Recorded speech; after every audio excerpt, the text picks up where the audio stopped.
Hello बच्चों, हमारे YouTube channel पर आप सभी का स्वागत है। इस चैनल पर मैं आपको ऑल बोर्ड्स के हिंदी के सारे chapter explain and notes provide करूंगी। इस वीडियो में मैं आपको नदी के द्वीप कविता एक्सप्लेन कर रही हूँ।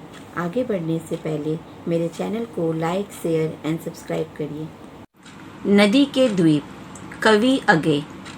हम नदी के द्वीप हैं। हम नहीं कहते कि हमको छोड़कर स्रोत सिवनी बह जाए। वो हमें आकार देती है, हमारे कोण गलियां, अंतरिप उभार, सैकत कूल, सब गोलाइयां उसकी गढ़ी है। व्याख्या। प्रस्तुत पंक्तियों में कवि अगे ने नदी और द्वीप के संबंध के विषय में बताया है। वे द्वीप के मनस्थिति का वर्णन करते हुए कहते हैं कि द्वीप नहीं चाहता कि उसको जन्म देने वाली नदी उससे दूर हो जाए। द्वीप कहती है कि नदी के बहाव से ही उसे आकार मिला है। उसके प्रत्येक भाग का निर्माण नदी की ही देन है। इस प्रकार उसके प्रत्येक गलियों की रचना, अंतरिप, प्रत्येक उभार, रेतीले किनारे सब नदी ने ही निर्मित किया है।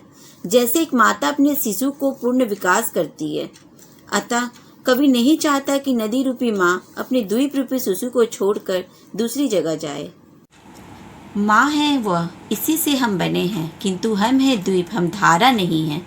स्थिर समर्पण है हमारा, हम सदा से द्वीप है स्रोत सिवनी के, किंतु हम बहते नहीं हैं, क्योंकि बहना रेत होना है। हम बहेंगे तो रहेंगे ही नहीं, पैर उखड़ेंगे, पल्लवन होगा, ढहेंगे, सहेंगे, बढ़ जाएंगे, और फिर हम पूर्ण होकर भी क्या कभी धार बन सकते? रेत बनकर हम सलील को तनिक गंदला ही करेंगे, अनुपयोगी ही बनाएंगे।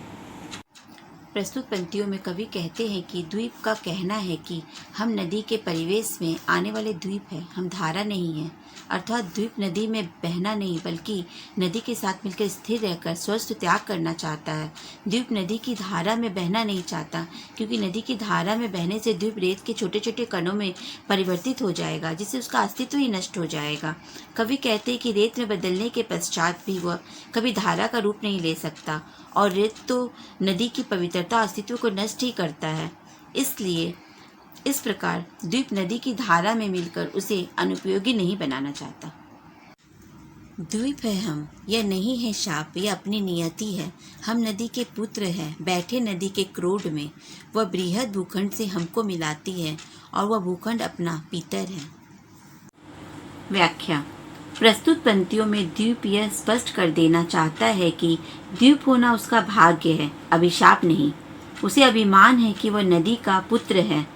नदी ही द्वीप को भूखंड से जोड़ती है, क्योंकि उसका जन्म उसी भूखंड से हुआ है, और वह भूखंड उसके पिता के समान है।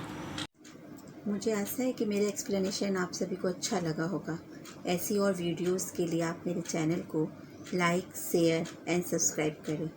नोट्स की PDF मैंने डिस्क्रिप्शन बॉक्स में अटैच कर दिया है। धन्यवाद।